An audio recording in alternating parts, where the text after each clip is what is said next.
What's going on, guys? Welcome back to the Beyond the Backboard Podcast, another special episode of 2 Minute Jerome.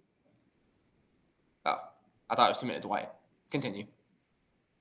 As I was saying, my name is Omar. Next to me are my beautiful co-hosts, Max and Jay. Earl could not be here today, and we miss him. But today, we're going to be talking about our slow starts and our hot starts of the week. And who's going to pick this up? Eeny, meeny, miny, Jay. 2 Minute Dwight. 2 Minute Dwight. All right, man. Let me get it. Let me get it pulled up. Actually, 2 minute. What you mean, Earl? I'm right here. No, Earl can't. I put a curse on Earl. He can't see us. I use my stick. 2MD. Yeah. 2 minutes. Oh my God. 2 minutes. Come on, man. Sorry. Okay. 3, 2, 1, go. All right, guys. My 2 minute drill is going to be for the slow start Orlando Magic. Disappointing start to the season. They are 2-4 on the season. Again, already for the last 20 years, they have been a bottom 5 3-point shooting team. They are currently a bottom 5 3-point shooting team with one of the best 3-point shooters in the NBA being Desmond Bane. He is off to a very slow start as well. Paolo Banchero, who was just recently ripped by the media for having terrible efficiency shooting numbers. And the guy that I really hyped up, and who was one of my favorite players in the league, it is true. He is not consistent enough on a night-to-night basis. Jalen Suggs, 5 games into the season, is already being load managed. I am not liking what I'm seeing from Jalen Suggs. I don't know what injury he should be managing because he got that surgery literally after All-Star break last season. I don't understand how he's still hurt. He should be playing. You only get better by repetition and by going out there and getting reps. And going on to Franz Wagner, he's just there. Franz is good, but he's not doing anything impactful. He's not as good as he was last season, even though I love Franz on the court. He's a secondary facilitator out there when Paolo was getting locked up. Anthony Black is probably our only bright spot so far this season. He did like he took another jump. AB last season really was a zero, bringing the ball up court. He now can facilitate the ball, bring it up court, do something different. What's going on in the chat? But yeah, man, this Magic team not off to a slow start. They had to improve shooting. And Jamal Mosley, you are officially on the hot seat. This is now 3 seasons of mediocrity on offense. Like the defense is what the Magic hang their hat on. The defense is not there as well. We just saw Philly with the corpse of Joel Embiid, a rookie VJ Edgecombe, and Tyrese Maxey's put up 136 on us. That should never be the case. I expect a lot better from this Magic team. We are better than what we are doing right now. Like I said, everything we say is going to be an overreaction. We only have 5, triple size, but 3, Magic, 2, you're off to a slow start. Be better. All right. 2MD. Max. 2 Minute Dwight. 2 Minute Dwight. 3, 2, 1.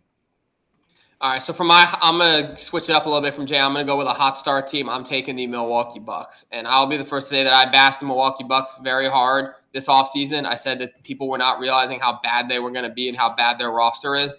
I still stand by that to a degree, but they are off to a very good start. They're 4-1 at the time of recording this.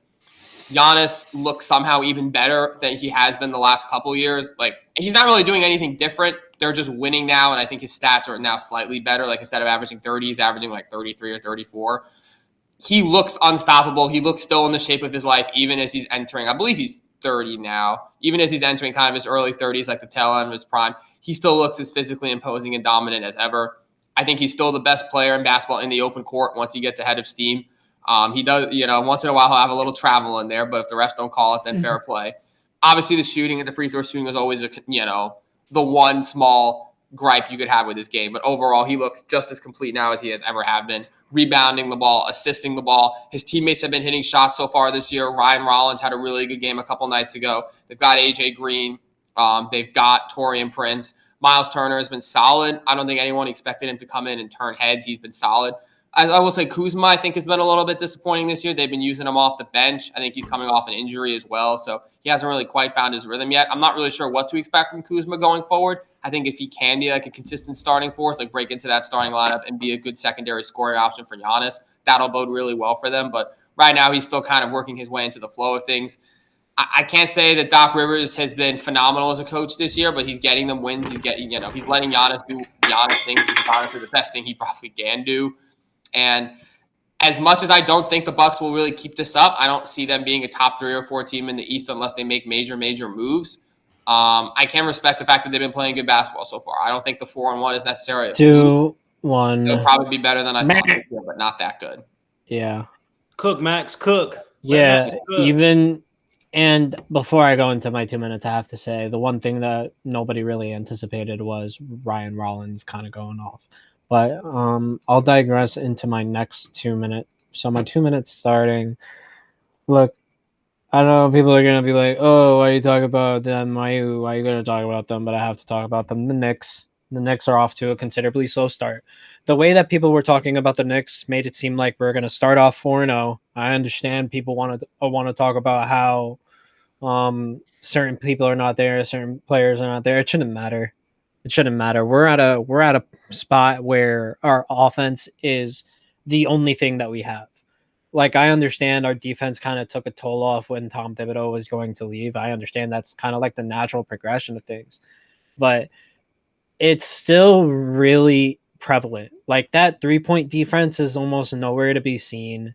The defense in the post is almost non-existent because I understand Mitchell Robinson hasn't been there. He's there tonight, but it doesn't stop the fact that Cat can't guard in the post, even though he's as big and imposing as he is. He struggled with Kyle Kuzma guarding him the other night. So it's one of those things where Mike Brown really got to take charge and really tell Cat to, cut this stupid shit out, man. It's getting annoying. The stupid fouls I see every time it goes down the court, like it's pissing me off now. It's pissing me off, and it's costing us games. It is, and Brunson's doing all that he can to really like keep this team on his shoulders, but it looks like he still needs help out there.